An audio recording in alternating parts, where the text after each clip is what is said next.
우리는 진정한 성전이 되시는 그분께서 우리에게 구원을 주시고 우리를 성전으로 만들어 가시는 분이다. 그래서 우리는 하나님의 성전, 예수 그리스도를 따라 그와 같은 열매를 맺고 예수 그리스도와 같이 하나님의 찬송이 되어서 하나님을 높이는 성전으로 지어가는 자들이다. 이렇게 말씀을 나누면서 우리는 어제 시편 30편을 통하여서 31편을 통하여서 그런 성전들은 어떤 삶을 살아야 되는지, 성전은 어떠해야 되는지, 무엇을 드리는 삶을 살아야 되는지에 대해서 말씀을 나누었습니다. 그래서 먼저 우리는 31편을 통하여서 성전은 하나님을 향한 기도가 끊어지지 않는 자, 않는 삶, 그리고 성전은 하나님을 높이는 찬송이 끊어지지 않는 자, 그런 삶을 사는 자라고 말씀을 나누었습니다. 성전의 첫 번째 특징이었습니다. 기도와 찬송이 올려드려지는 상태.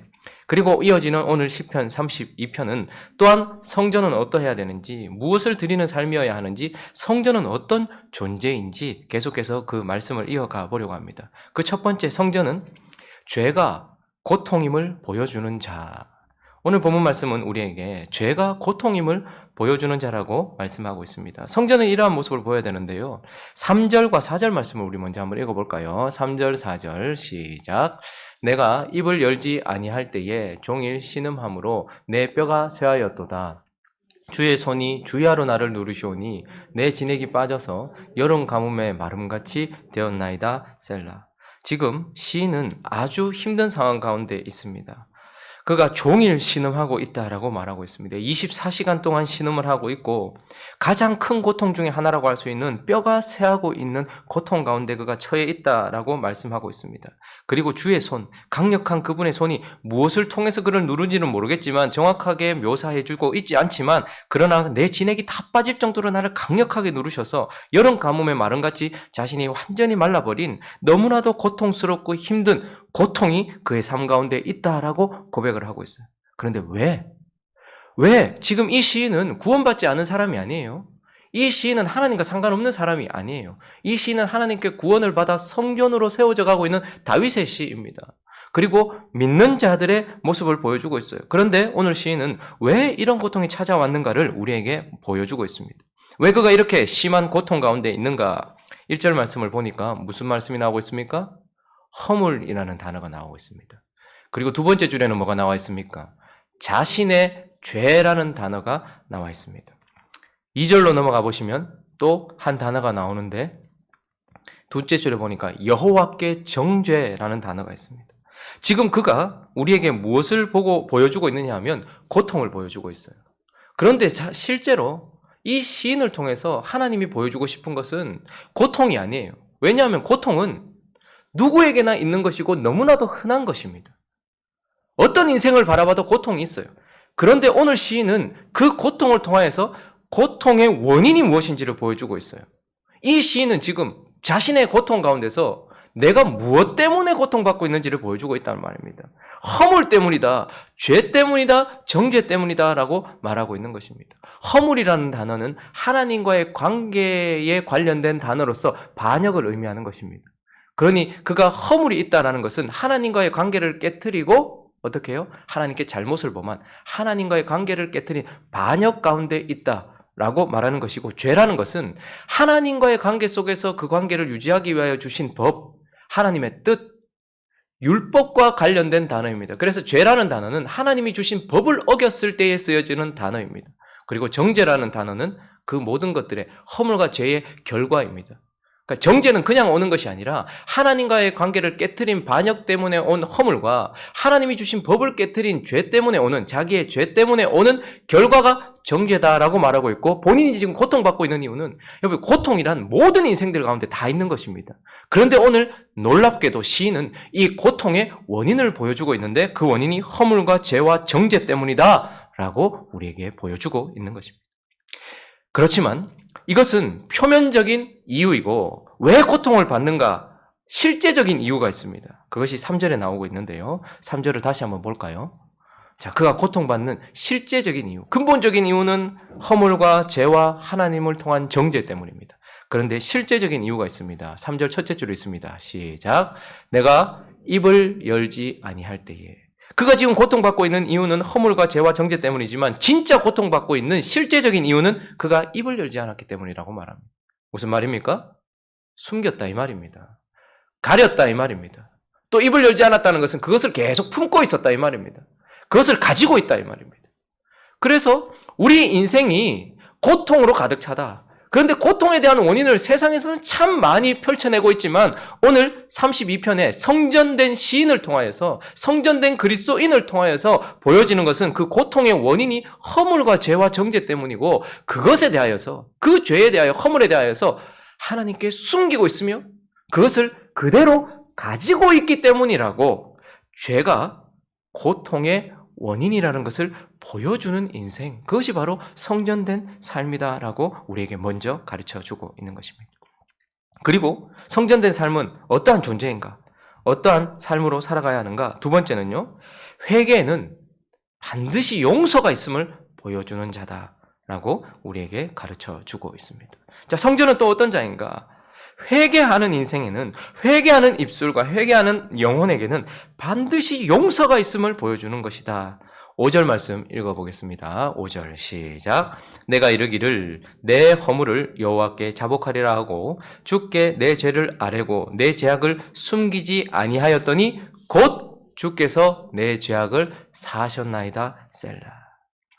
정말로 중요한 교훈은 고통이 죄라는 것 때문에 찾아왔다는 것이지만 그러나 진짜 보여줘야 될 것은 무엇이냐면 그럼에도 우리가 이 허물을 여호와께 자복하고 내 죄를 하나님께 아뢰어 내 죄악을 숨기지 아니하고 하나님께 실토하고 하나님께 회개하고 하나님께 쏟아부으면 주께서 어떻게 하신다고요? 셋째 줄에 사하셨다. 뭐를? 내 죄악을. 그러나 더 중요한 단어는 맨 앞에 나옵니다. 셋째 줄 맨 앞에 뭐라고 나옵니까? 죄악을 사하셨죠. 그 맨 앞에. 곧. 내가 실토하는 순간, 내가 회개하는 순간, 곧이라는 단어를 빼고 해도 될 텐데, 내가 하나님께 내 죄를 아뢰고 숨기지 아니하고 자복했더니, 주께서 내 죄악을 사하셨다라고 말하지 않고, 곧 주께서 내 죄악을 사하셨다라고 말하면서, 정말 보여주고 싶은 것은 무엇입니까? 우리는 허물지고 죄된 존재다. 그래서 하나님 정죄 아래에 있다. 그러나, 우리가 하나님께 죄를 사함을 위하여 회개를 하면 주께서는 곧 용서해 주신다는 것, 이것을 우리가 보여주는 인생. 그래서 죄 가운데 있는 인생, 그러나 사함을 받는 인생이 될 수 있다는 것을 소망, 복음을 보여주는 인생이라는 것입니다. 그러나 우리가 순서를 잊어버리면 안 됩니다. 제가 첫 번째 대지를 죄가 고통임을 보여주는 것이라고 했어요. 그러니까 먼저 우리가 고통 가운데 있다는 것과 그 원인이 죄라는 것을 먼저 드러낸 이후에 그 이후에 뭐죠? 그러나 용서함이 있다는 것을 드러내는 복음이 가는 것입니다. 우리는 순서를 바꾸기도 하고 1번을 생략하기도 합니다.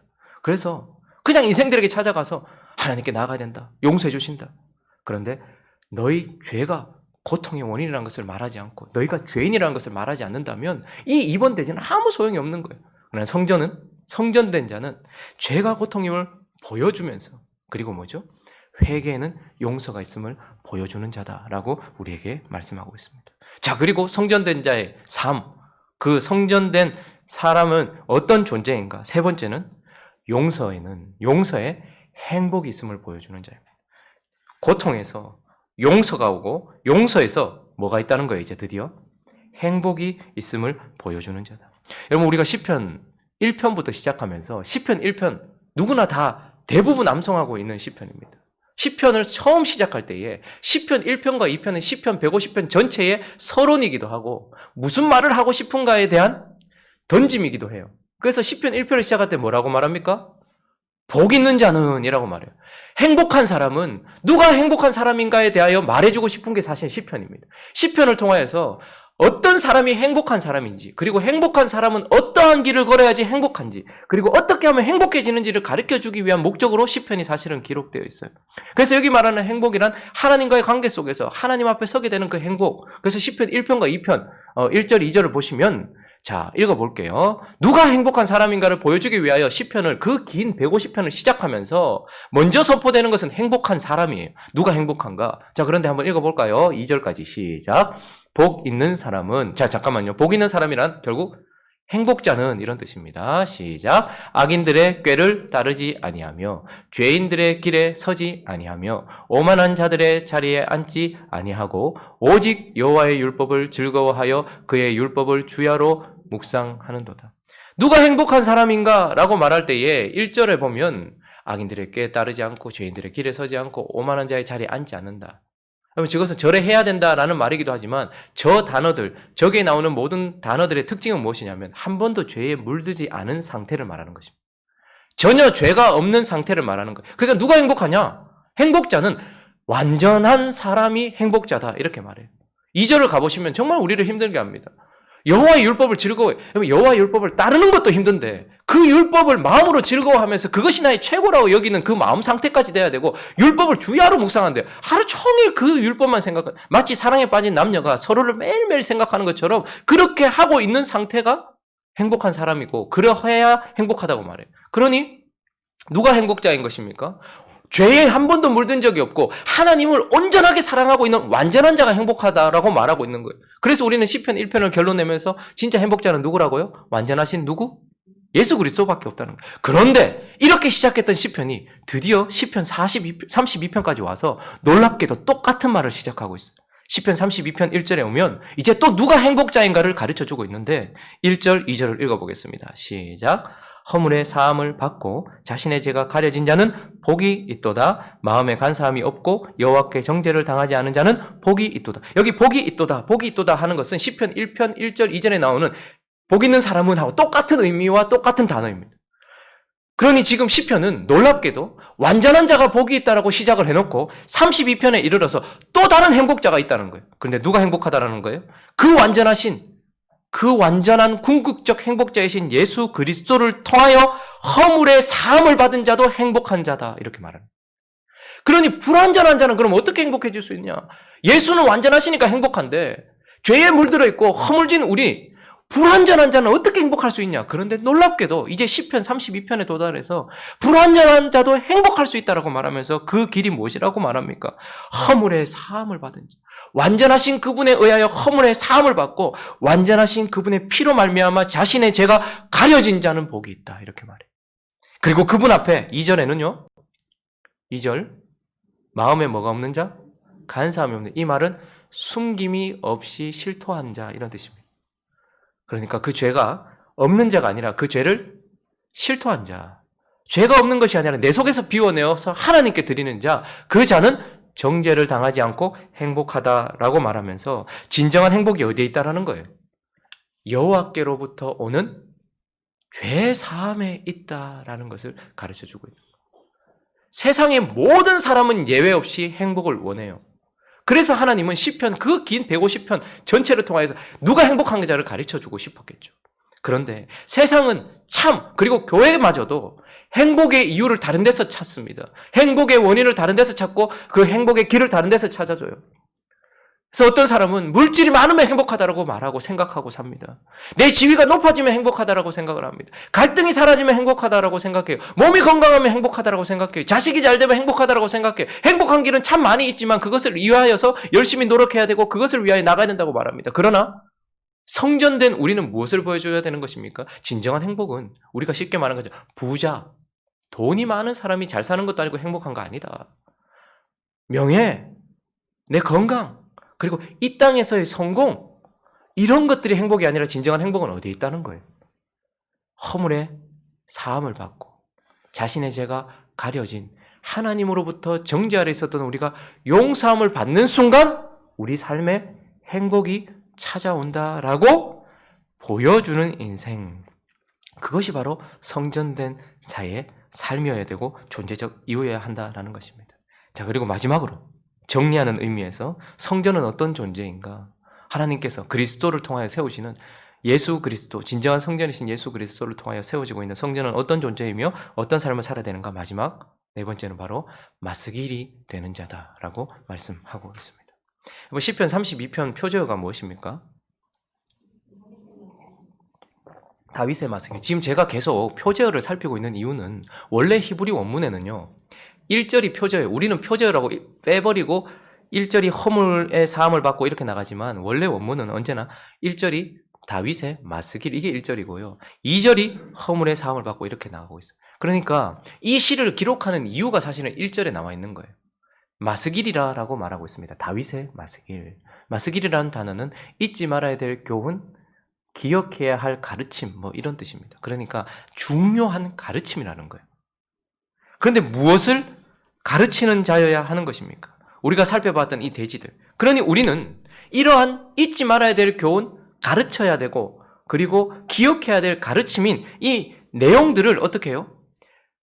보여주고 맞서길이 되어서 지침을 보여주는 인생이 되어야 한다라는 것입니다. 무엇을 그러면 보여줘야 하는 것입니까? 우리가 살펴보았던 것처럼 고통의 원인은 죄다. 죄는 고통이다라는 것을 가르치는 인생이 되어야 하는 것입니다. 그래서 8절을 읽어보면요. 자, 시작. 내가 네 갈 길을 가르쳐 보이고 너를 주목하여 훈계하리로다. 그러니 성전은 이제 어떤 교훈들이 있어요. 그것을 어떻게 해요? 가르쳐 보이고 훈계하는 자여야 한다. 맞서길이 되는 자여야 한다는 거예요. 그래서 뭘 가르쳐야 된다는 거예요? 죄가 고통이다. 죄는 우리를 죽음으로 인도한다는 것을 가르치고 그리고 또요. 그러나 회개에는 뭐가 있다는 것을 가르치는 자야 돼. 가르치는 자야 돼. 회개에 용서가 있다. 라는 것을 가르치는 자고 용서의 진정한 죄 사함의 진정한 행복이 있다라는 것을 가르치는 자. 그래서 9절 말씀 읽습니다. 시작.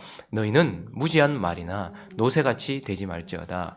그것들은 제갈과 굴레로 단속하지 아니하면 너희에게 가까이 가지 아니하리로다. 무엇입니까? 이러한 교훈을 가지고서 인생들을 향하여 나아가서 너희는 무지한 말이나 노새같이 되지 말아라.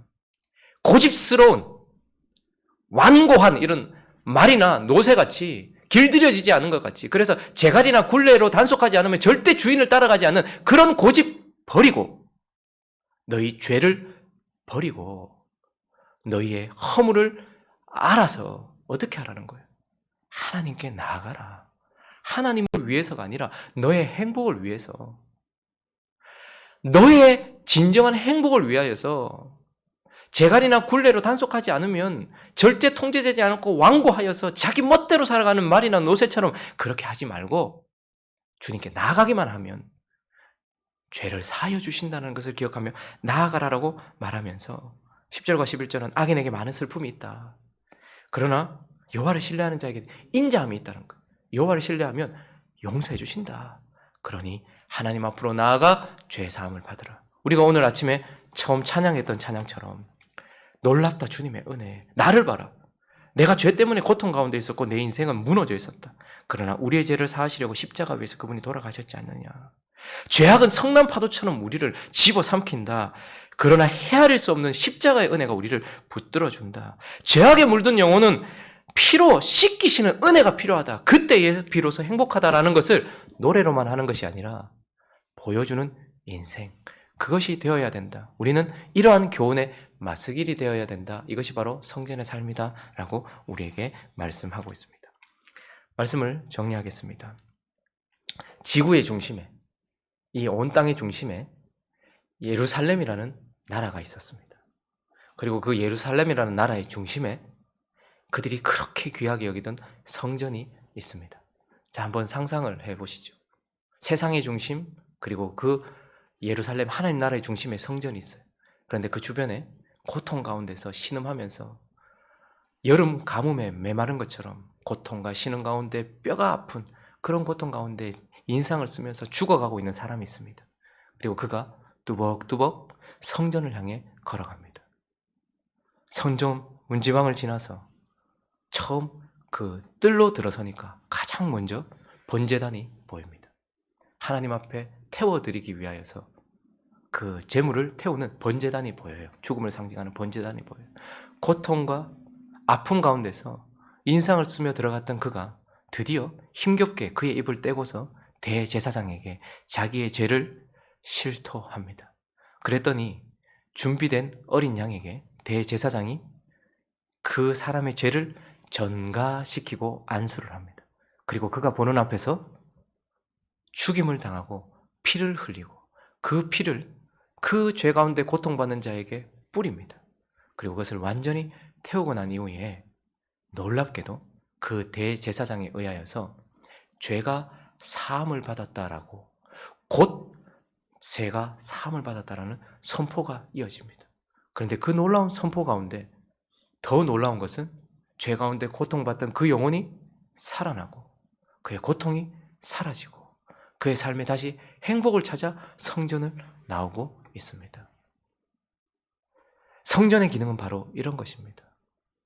그런데 오늘날 이제 우리 주님은 그곳에 하나 있었던 성전, 사람들이 찾아와서 죄 용서함을 받고 행복을 얻어나가는 성전을 우리를 통하여 이제 수없이 지으셔서 그 성전된 우리를 세상으로 보내시면서 그때 우리가 그 성전에서 보았던 용서와 행복을 우리를 통해서 보여주는 인생으로 우리를 세우셨다라는 것입니다. 그러므로 저와 여러분이 단순히 구원을 받아 하나님의 자녀가 되었다라는 영광에서만 머물 것이 아니라 그 영광된 자녀를 성전으로 삼으셔서 그 옛날 그 거룩했고 그 영광스러웠던 성전과 같이 우리를 세상 속에 두셨다라는 것을 기억하면서 성전이 어떠한 삶을 살아야 되는지 말씀대로 나아가는 저와 여러분 되시기를 예수 그리스도 이름으로 축원합니다.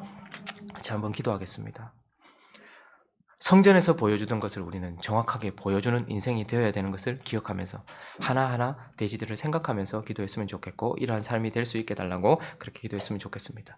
또한 행복한 우리 교회를 위해서 기도하기 원합니다. 성도 한 분 한 분이 이 성전과 같이 우리가 용서와 그리고 행복에 대하여 보여주는 그런 삶 되어질 수 있게 달라고 또 하나님께서 예비된 일꾼들을 세워주시고 이 선거를 통하여서 축제가 되게 하시고 은혜가 되게 하시고 성전이 건축되었을 때 찬양이 터져 넘쳤던 것처럼 직분자들이 세워졌을 때 우리 안에 기쁨이 넘치는 그런 어떤 선거가 될 수 있게 달라고 또 각자의 기도 제목들을 가지고 또 현시곡을 놓고서 함께 기도하며 나갑니다. 기도하겠습니다.